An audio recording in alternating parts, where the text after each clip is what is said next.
1, 2, 3. Welcome to IHIP News, where we share our opinion about the news that is important to us. And I think it's very important to discuss the grifting that is going on with Donald Trump to his small donor supporters who are sending in money that they shouldn't be sending in to a man who could give two shits about them, a man who is a documented compulsive liar and a career criminal. Most recently, he sent an email out to the MAGA nation. The MAGAites. Yeah, I mean, MAGA City is so stupid. Anyway, claiming that Biden wanted to assassinate him. It's so absurd. If it wasn't effective with these low information voters and people, it would be funny. Like, I looked at that and I laughed out loud. I was just like, what a dick. That's a lie. Just for a real quick explanation, with every search warrant issued by the Federal Bureau of Investigation, it issues their policy, attaches to the search warrant, their policy. In every search warrant, it talks about use of force. It talks about what has to be done in terms of force, all of these things, what their policy is with every search warrant issued ever. Okay. On that document, it talks about their use of force policy. Okay. Trump screenshots that and sends it to raise money on, saying that Biden is going to assassinate him, not remembering that Biden got the exact same search warrant policy issue on the search warrant issued for his home. Okay, that's one. Two, it specifically says in the search warrant that the search warrant was executed at a time and place that no member of the Trump family would be in residence. Yet he has twisted the facts for these low information voters and making them think that that's true. But even another plot twist is that's what he's asking for the Supreme Court to allow him to do, is execute people. He's asking for absolute presidential immunity. So again, I laughed at this because it's so ludicrous.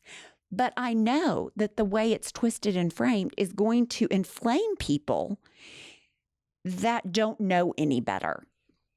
Well, I think he's trying to martyr himself. And Yes. You brought up when we were on a flight yesterday together, and you brought up, I thought, really one of the best points, and it is the use of projection that Trump uses. And Hillary Clinton has pointed this out, that Trump telegraphs everything. He projects what he says other people are doing, but it's really what he's doing. And you pointed out, this is probably what Trump wants to do should Absolutely. he win. He wants to assassinate his rivals. He probably wants to assassinate, his former attorneys. He wants to assassinate judges, prosecutors, heavy hitters in the Democratic Party, senators.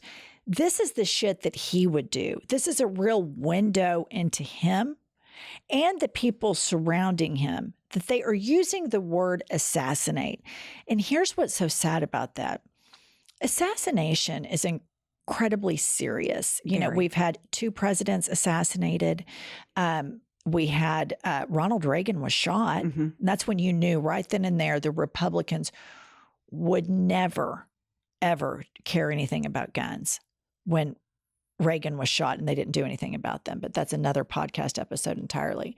But these Republicans are always projecting. And the fact that Trump and all of his sycophants are using the word assassination, which is a very serious thing, tells you that Bannon, Flynn, Stephen Miller, Trump, all the weird goon squad, that just they're all so weird. That's what they want to do. There's a sociopathic lean. And again, I'm not saying that to be cute. I genuinely mean, I think that this is a group of sociopaths or psychopaths that lack human empathy, and they're all planning together for a big takeover. And using words like assassination, where he's trying to claim the victim, is exactly, he's projecting what they're going to do. Right. I think he's telegraphing what his plans are.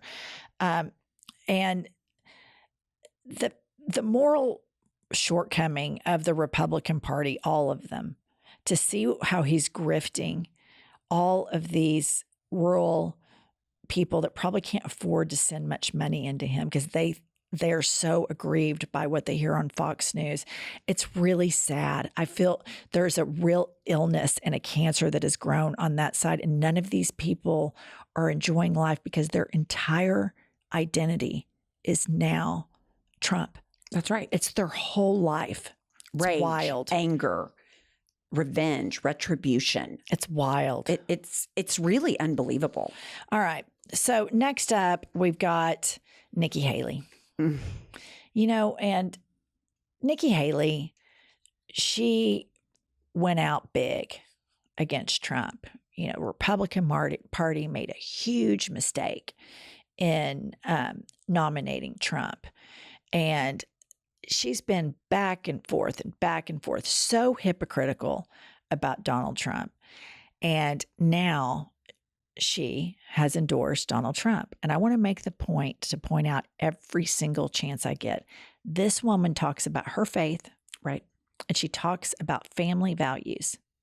Yet she just endorsed Donald Trump, which is objectively provable that this man is antithetical to family values and everything against what right-wing Christians, unprotected sex with porn stars. I would think that would be a pretty big red flag at Bible study. I don't go to Bible study, but I would imagine if Nikki Haley were in her Bible study with all of her friends and somebody said, oh, did you know Jim Bob screws porn stars without condoms? They would probably think Satan in their mind. Now, I'm not a religious person, but I've been around a lot in my time, and that's the way their brain works. That's the way they can, no condom, adultery with porn star equals Satan. That's where they would all go. Right. Yet they've all endorsed somebody who, their worldview, not mine, they would say, in the spiritual warfare, Satan's really got a hold of Don. Satan's got it, Right. So it's wild. I mean, I don't believe that shit, but they do. Right. They absolutely do. And if I use their logic, in their mind and in their worldview, Donald Trump would be a product of the demons in this alleged spiritual warfare winning time and time and time again. He's a liar. He doesn't give a shit. He has no human empathy. He doesn't care about the poor. He doesn't care about the sick. He worships money above and beyond anything else. And he's not religious. No. And he's exposed all of these people for the religious hypocrites that they are. People like Nikki Haley try to act like, oh, my faith is so important to me. It's just so important. And when I hear that from her, and then I see who she endorses, I know she is a total lying hypocrite. She's just more polite about it than Trump is. She's more presentable than Trump is. And to me, that's almost more insidious. I can immediately tell you can use only Donald Trump's words to completely disqualify him for anything, being a moral leader, being a president, being a CEO, being a dog catcher. Right. You could use only his words. This is more insidious because she gaslights the shit out of everybody, trying to act like she's so mainstream and she's so moderate. Yet she just endorsed a big government, anti-freedom, career criminal to be president of the United States. And she wants people to respect that. Where's her honor? And what you get these principles from your faith, Nikki Haley? Hard pass. Like, you're that big of a pussy that you can't stand up for anything. Your God, your Lord and Savior, your principles, your morals, your kids. Your husband, who he bad rapped because he was away. Yeah. And serving the military. All of these people are a walking, talking commercial for how hypocritical Republicans are and why right-wing Christianity is a total for-profit brainwashing scheme. All of them are.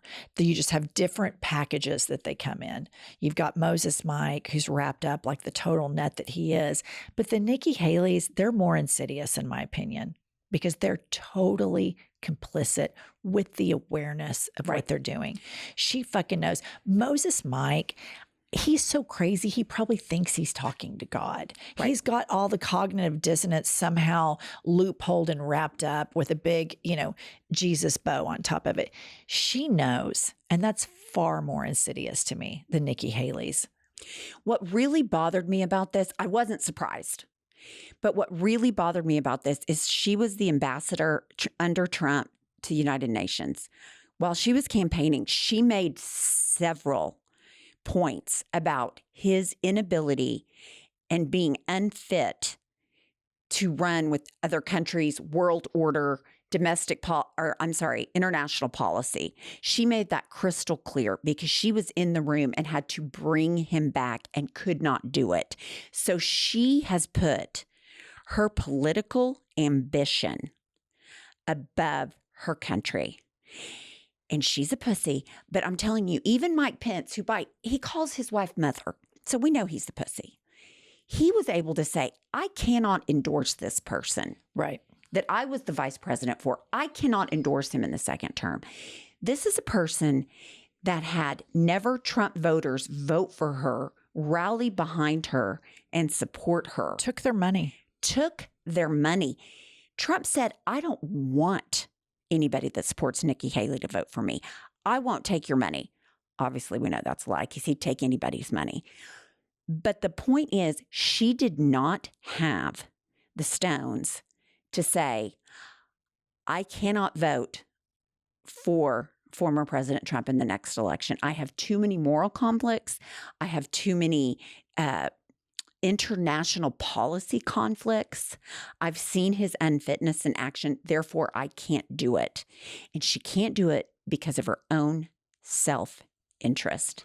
Well, because of her own ambition. She knows that if she wants to be president in 4 years, but also that shows how stupid she is at the same time. Because if Trump wins, he's never leaving. He's never leaving. Right. He's never leaving. He's already talking about his third and then term. He'll probably appoint Don Jr. It's just, and she knows, being the UN ambassador to the United States, she knows how important our support for Ukraine is, for the entire Western culture world order. It is incredibly important. Trump will be playing patty cake with Vladimir Putin so fast it'll make your head spin. He worships Vladimir Putin. He wants to be him. Vladimir Putin uses the government to get his own wealth. And there's a lot of reports that people think that Vladimir Putin is the richest man in the world. And that's exactly what Trump wants. And she knows that. That's why she's so insidious. When I think about these politicians, Marjorie Taylor Greene, she's crazy. She wears it. Lauren Boebert, crazy. Moses Mike, crazy. But when you get into people who know better, who claim to be moderate, and then they do this anyway, that is far more insidious. It is really, I think the fact that she did that, I hope that it completely ruins her political career forever, because that, to me, is every bit as disqualifying as saying you're sitting around talking to God and God's telling you you're Moses, and then you repeat that on a camera as though that's normal. Right. Because she knows. She knows better. It's completely disqualifying, but we'll see. I'll tell you what, the Republican Party is, it is a dumpster fire, shit show beyond comprehension. They know that they have this electoral college to game. That's right. And if we didn't have that electoral college, none of this would be that. All of it would be a big issue and would still sit on here and rail about it because we like to shit talk. But the Democrats have got, if they win, they've got to get in and fix and evolve, because Trumpism, and before that Bush, exposed these flaws in the American government, and they've got to be remedied. And the Democrats are the only ones that consistently show a sense of honor and decency and respect for the rule of law. That's absolutely right. All right, stick with us for more hot takes. So